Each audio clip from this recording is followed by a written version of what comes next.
Good morning. It's Friday, August 29th, and today I want to talk to you about something that's related to the war that took place when I was a child. The real war, World War II, which started when I was about 7 years old. And we paid a lot of attention to what was going on in that war as kids. And so this story about America's last World War Navy fighter ace who died recently at 103 marked a boost in my imagination. I remember being a kid during that war. And I remember my uncle who served in the armed forces at that time. And my other uncle who was too old to serve did other things. And many people had parents who were working in the defense factories and things like that.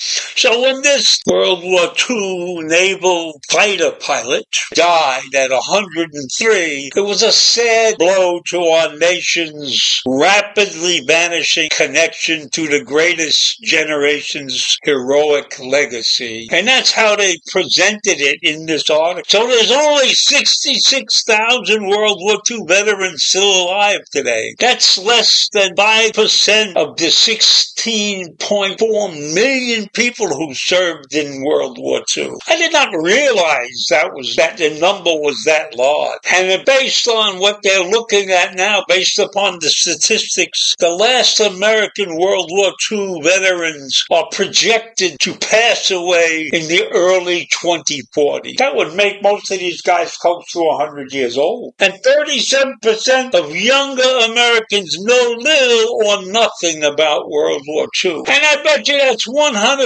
true. That's a very disturbing fact to me, because World War II was a great war in a sense that we were fighting for our lives. We were a very fortunate country at that time. We were never physically attacked like the countries in Europe and the countries in Asia. We avoided that. So there are museums and historians who are facing urgent pressure to preserve the veteran stories before the memories disappear. So this last story about this Navy ace, the last Navy ace, more than a loss of a single hero, it's very close to the end of the irreplaceable chapter in American history. Because there are only 66,000 or so World War II veterans that are still alive. And that comes from a number of 16.4 million Americans who served in the armed forces between 1941 and 1945. So when you look at the numbers, that's less than 0.5% who answered the nation's call during what is called humanity's darkest hour. And maybe that's the way we in the United States looked at it. I'm sure our enemies weren't looking at that as their darkest hour until we got into the battle and kicked their ass.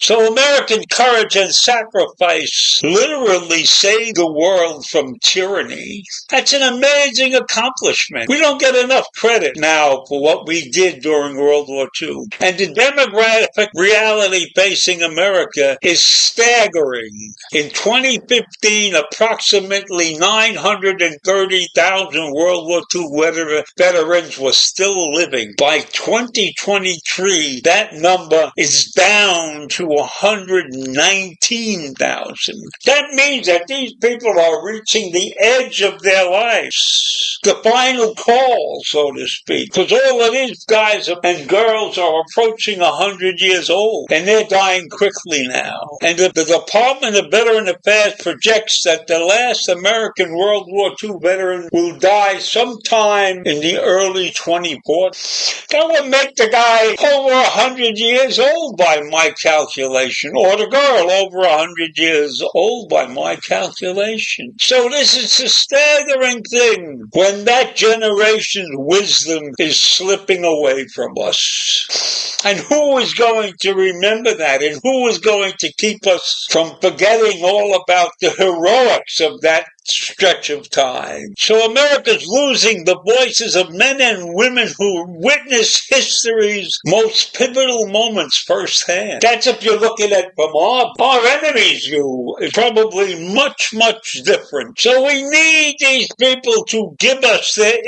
irreplaceable view of what happened at that particular time, and to give us their insight into courage and sacrifice and the American spirit that younger generations desperately need to understand. The younger generation hasn't faced anything like World War II. I don't want them to face anything like World War II. But it's an awakening period when you look back at it and you recognize the fact that we were lucky to win and survive and go forth to be the greatest nation in the world. So I'll leave you with that. Think about that period of time. Think about what you might have been doing. Think about if you even remember it, if you're in the right generation. Have a great day. Bye.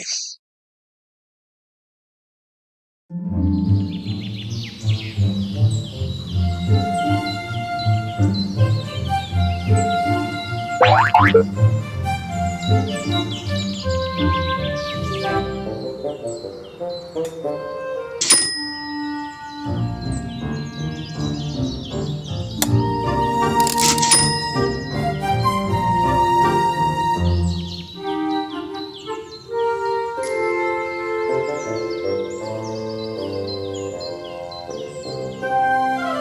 you.